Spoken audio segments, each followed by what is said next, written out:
Ford and O'Brien, ESPN Evansville, 105.3 online, ESPNevansville.com. Let's bring in on the Menard Studio Hotline, as we always do on Tuesdays, from Colts.com, their featured writer, Kevin Bowen, joining us right now. Sunday obviously did not go quite as well as I think the team wanted and the fans wanted, and I'll admit, I said it yesterday, that watching that game on Sunday was incredibly aggravating from a fan standpoint, and I was about ready to jump off the ledge, but now I've had about 48 hours to process things and realize it's only week one. So there's still a lot more football to play. But, you know, Chuck Pagano had his press conference, I think, on Monday.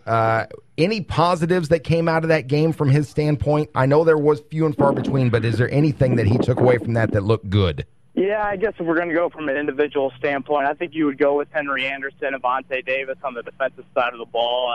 The rookie Anderson is a guy that had a ton of attention in the off season.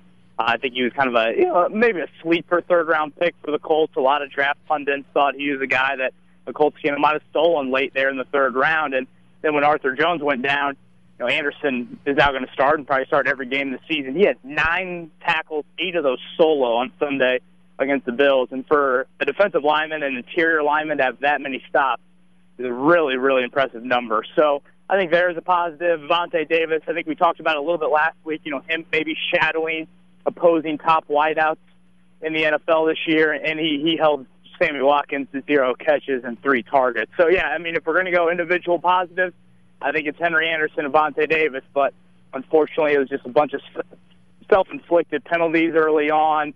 Really couldn't get any consistency going with the offense. Couldn't really get Frank Gore established from a running standpoint, and then Tyrod Taylor made some great throws, a couple scrambles to keep some things alive, and it was really a backbreaker, I think, late in the first half when Adam Vinatieri missed that field goal. Could have been a 10-3 game at halftime. Then Buffalo goes down, gets a late touchdown, and then they come out and kind of slam the door shut with that early touchdown to start the third quarter. Well, you mentioned Frank Gore, and like you said, it was I guess tough to get him going, but it felt to me like they didn't really try all that much. I think he had 3 carries in the first quarter. I believe he was averaging just a tick under 5 yards on those first 3 carries, and I know he went out with some cramping issues there later on in that game, but it felt like they abandoned the run pretty early on, where they for the last couple of years they seem adamant about establishing this run game when they didn't really have a running back to do that in Trent Richardson. Now, ideally, you've got a guy in Frank Gore that we've seen has still some gas in the tank, but they seem to have abandoned the run pretty early on. Was there any explanation as to why they felt the need to pass as much as they did early on in that game?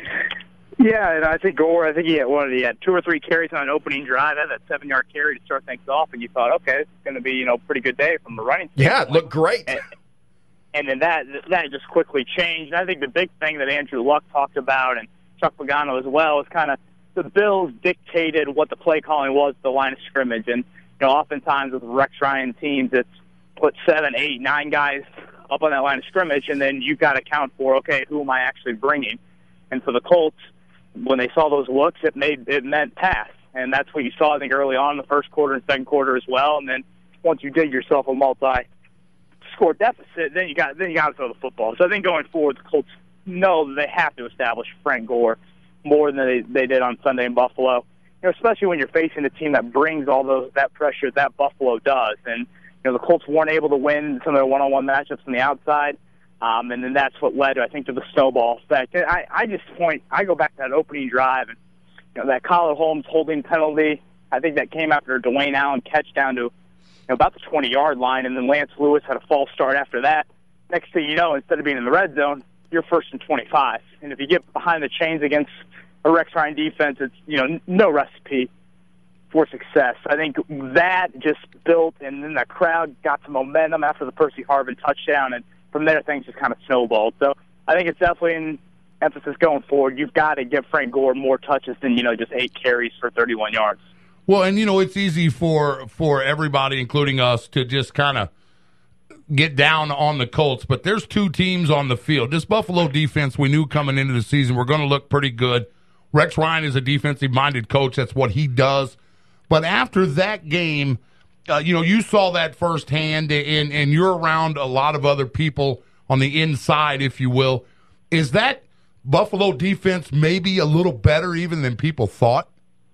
Yeah, I think definitely. I think I told you guys a little last week that, or maybe, in a past show that, I thought when the schedule came out, I was like, wow, this is going to be a very tough opener. When you look at what Buffalo added in the offseason, plus you knew Rex Ryan was going to hype that game up to be, Super Bowl 50, if you will, and he did exactly that, and their fans definitely answered that call. I mean, it was a raucous environment in Ralph Wilson Stadium. I fully expect Buffalo to be a playoff team this year.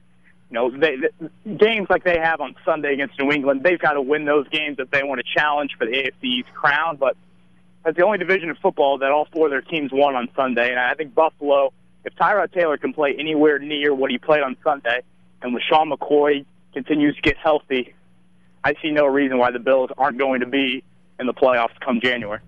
Kevin Bowen, our guest, Colts.com featured writer. It's Ford and O'Brien, ESPN Evansville 105.3, and online, ESPNEvansville.com. Outside of Gore leaving a little early with the cramping and what have you, you had T.Y. Hilton goes out with, fortunately, what turns out to be nothing too terribly severe, but a knee bruise that will keep him out. Well, I don't know. I'll ask you. What is the latest on T.Y. Hilton and how much he may or may not miss? Well, the good news, obviously, is no structural damage to that knee. And, again, I think everybody scared when he left the game in the third quarter. It was, oh, gosh, this is a serious knee injury. The Colts are obviously going to lose their top offensive threat. So no structural damage is what the MRI revealed on Monday. After that, though, you just don't really know how long he could be out, if he's going to be out at all. Jim Irsay said after the game he thought it could be a couple weeks. And then you talked to T.Y. Hilton on Monday, and he seemed a little more optimistic. Said the swelling had gone down a little bit.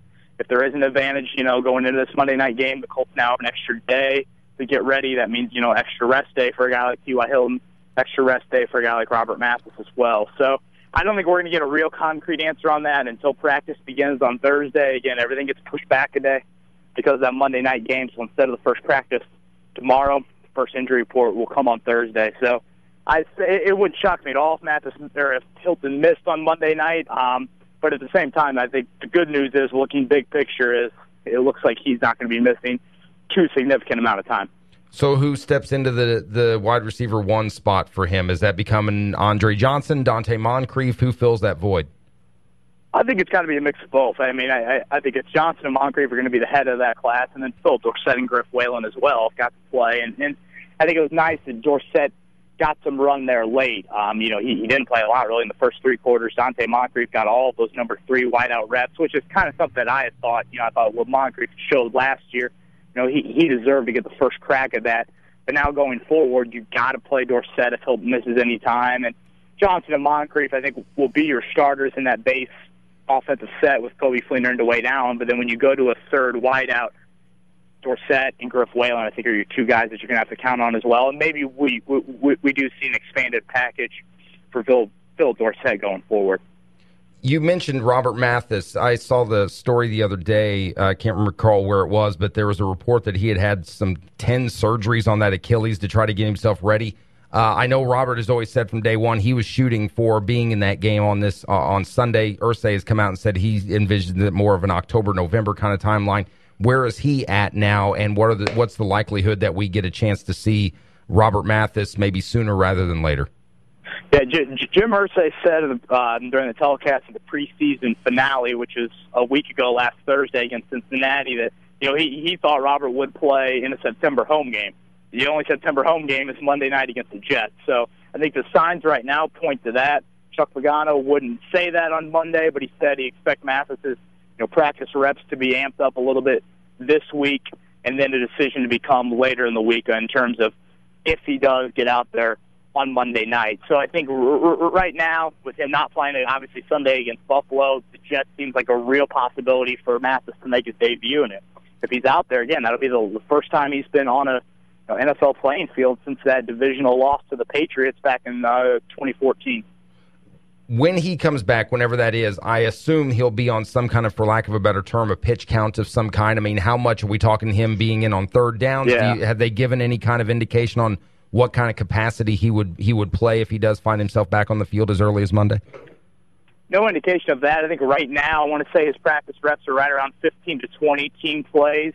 So my assumption would be it would be right around that number to start off in game reps. Again, early on in the season, you're going to have some pretty good depth, I think, at outside linebacker to let, Robert be on that pitch count in terms of you've got Eric Walden, you've got Trent Cole, Jonathan Newsom can play on some passing downs as well, like we saw in week one. And my biggest thing, I think I've said this to you guys before, is you want Robert to be full go 100% when those quarterbacks, those elite quarterbacks are on the schedule. Manning, Breeze, Brady, Cam Newton, Ben Roethlisberger as well. Those guys come on the schedule kind of mid-October, early November. So I think that's when you want him rearing to go. And I think these first couple weeks, if you can get him back on the field on Monday, maybe you just kind of progressively bring him along before really letting him loose in October, November. Kevin Bowen, featured writer, Colts.com, our guest. Ford O'Brien, ESPN Evansville 105.3 online, ESPNEvansville.com. I want to go back to somebody on the offensive side of the ball. You mentioned the name we were talking about, potential fill-ins for T.Y. Hilton. Griff Whalen has been on that team for some time, and they've got a lot of depth at wide receiver. And I don't know what it is about Griff, but there's something I like about the guy. It just feels like he's kind of got this underdog thing going for him because he's been on that bubble of making the roster, not making the roster. What is it that Griff brings to the table that they keep him around, essentially, for lack of a better way to ask, I guess? No. I mean, it seems like every year, that fourth preseason game, Griff Whalen goes out there. He's probably the leading receiver in that game, and he's the one sweating it out on those Saturday roster cuts. But then, like you said, he either makes the team or makes practice squad, and eventually, back to that 2013 season, Reggie Wayne tore his ACL. I mean, Whalen was your second or third wideout late in the season. I think his biggest strengths are, A, he knows the offense probably better than anyone else besides Andrew Luck. And I think that was the difference between him on the 53-man roster versus Jerron Carter on practice squad. Everybody loved what Carter showed in training camp, and deservedly so. He made some incredible plays. But in a pinch, Whalen is the guy that knows the offense, knows every position of that offense, and you saw it on Sunday. When T.Y. Hilton went down, Griff Whalen initially went in before Philip Dorsett ended up sliding in there as well. So I think Whalen, his reliability on what he knows from the offense, and then his reliability just from a hand standpoint. He makes tremendous catches every year. We always joke in the media, he's Mr. Anderson. He always makes that all-Anderson team at training camp. He's a guy that just goes out there and kind of goes about his business. And when you have a 53-man roster and you can only dress 46 on game day, guys like Griff Whalen are precious. And when those moments do happen, like you saw Sunday in Buffalo when T.Y. Hilton goes down, you can't be worried about, does this guy know the full playbook? And the Colts were obviously in hurry-up mode at that point and pretty much ran a 2-minute offense for the rest of the way. And that's where Griff Whalen can come in, and you don't really miss much from a mental standpoint. Well, they got the Jets coming to town. They get the season or the home opener Monday night, as you mentioned, Monday Night Football, prime time, only game in town. What does, from your perspective, what do they need to do to make sure that it doesn't end up like that Bills game this past Sunday? Because the Jets are they're going to bring the defense too. Oh yeah, definitely. And like you said, the Jets have a great defense. Forced 5 turnovers on opening weekend. And last year, the Jets only had 20 points off turnovers all year. And in week 1 against the Browns, they had 21 points off of turnovers. I think a big thing for the Colts is get off to a fast start. If you could finish off that first drive in Buffalo, I really believe that game would have turned out a little bit differently. It takes the crowd out of it for a little bit, not to mention you obviously have an early lead. So I think for the Colts is get off to a fast start, make sure your crowd is into it. And Ryan Fitzpatrick is a guy the Colts know who he is. I think this is the 4th straight year Ryan Fitzpatrick has started at quarterback against the Colts, and it's with 4 different teams. So this isn't a guy that can, beat you with his arm like a Brady or a Manning. The Jets want to run the football with their 2-headed monster, kind of Chris Ivory and Bilal Powell. So I think the big thing for the Colts is get off to a fast start. Don't have those self-inflicted penalties that you had out there in Buffalo. And if you do that, get a win on Monday night, and then the schedule does ease up a little bit. Now you get into your divisional games. And, I think there is a chance for the Colts there to rattle off 3 or 4 in a row before the Patriots, the Broncos, the Saints, and the Panthers appear on the schedule. Kevin Bowen, Colts.com featured writer, our guest. Ford O'Brien, ESPN Evansville 105.3 online, ESPNEvansville.com. One more for you, Kevin, and we'll let you go, and we appreciate the time as always. But I feel like I got to ask, obviously there's a lot of reports and rumors and everything going around between the relationship of Chuck Pagano and Ryan Grigson. Is there, from your perspective, much stock to these reports? No, from everything that I've seen those two interact, whether it be on a practice field or in a press conference, everything from the outside looks good. And Jim Irsay was adamant, Sunday after that Buffalo game that there is no friction. And, he just called it normal stuff that happens in an NFL front office, whether it be a head coach or a general manager. So the old saying that winning solves everything, I don't think that could be more true. And I think if the Colts are able to rattle off a few of those wins, like I said, when the schedule eases up a little bit, I think that'll calm down all these headlines and everything. And I think right now that's the biggest recipe to kind of calm everything down. And Chuck Pagano reiterated on several times Sunday that there is no friction, and one game doesn't define a season. And I want to say last year, I think it was 4 or 5 teams lost opening weekend, still made the playoffs. I think the Colts realized that Buffalo was going to be a very tough opener, especially playing in that environment. Rex Ryan definitely had that team ready, and now it's time to bounce back, because that's something that this Colts team has done very well under Chuck Pagano. I believe they've only lost back-to-back games once in his 4 years now here in Indy, and that was last year when you lost to Denver and Philadelphia to start the season. So a big one definitely on Monday night to get back on track and even your record at 1-1. Well, like you said, they started out 0-2 last year, and the season went pretty good for them. They came one game shy of making a trip to the Super Bowl. So great stuff as always, Kevin. We appreciate it. We'll look forward to talking to you next Tuesday, and hopefully we're discussing a Colts win after Monday night. Sounds good, guys. We'll talk to you then. All right. Thanks, Kevin. Appreciate it.